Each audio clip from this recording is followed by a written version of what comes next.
Когато технологията в ръката ви не се усеща, тя се превръща в магия. Точно това е нашата философия в Apple.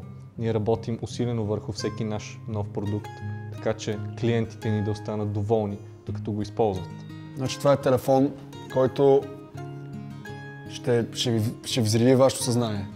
Дори ние не можахме да повярваме какво сме направили. Просто надхвърлихме всичките си възможности. Аз не знам дали по-добър продукт може да излезе на пазара някога. При изработката на новия хардуер в iPhone 7s ние бяхме изправени пред едно ново предизвикателство. А то бе да поднесем същата технология с по-висока цена. Когато държите вашият iPhone 7 в ръката си и в другата си ръка вземете вашия стар iPhone 6, дори и ние, дизайнерите на Apple, няма да успеем да намерим разликата. Когато влезете в Apple магазина, има приложение, докажете, че вашият iPhone е 7, само за $11. Друга новост в iPhone 7s е новият Dock конектор. Той ще бъде с 4 пина, 2 от които не правят нищо, а през другите 2 се зарежда. Зарядното на iPhone 6 и това на iPhone 7 са еднакви. Просто зарядното на iPhone 6 няма да заради вашият iPhone 7.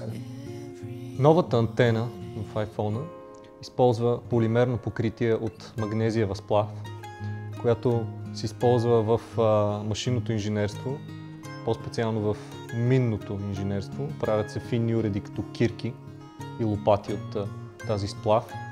Тя е много сполучлива, защото дава почти 2 чертички покритие в доста гъсто населени райони. Разбира се, има копче за апарат, който е много хубав, с много хубава леща, като предната леща, като на 6S, но този път има 2 пъти повече дигитално увеличение, което в някакви ситуации просто ще видите, че ще направи разлика от земята до небето. Софтуера в новия iPhone бе написан от най-добрите програмисти, които бяха 2 и работиха по 24 часа, 2 седмици и почти няма бъгове.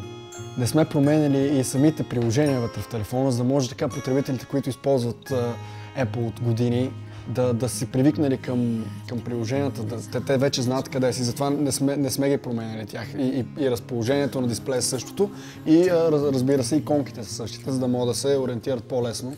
Една от новите ни функции е, че жакът за слушалки вече е стандартизиран и почти поддържа моно.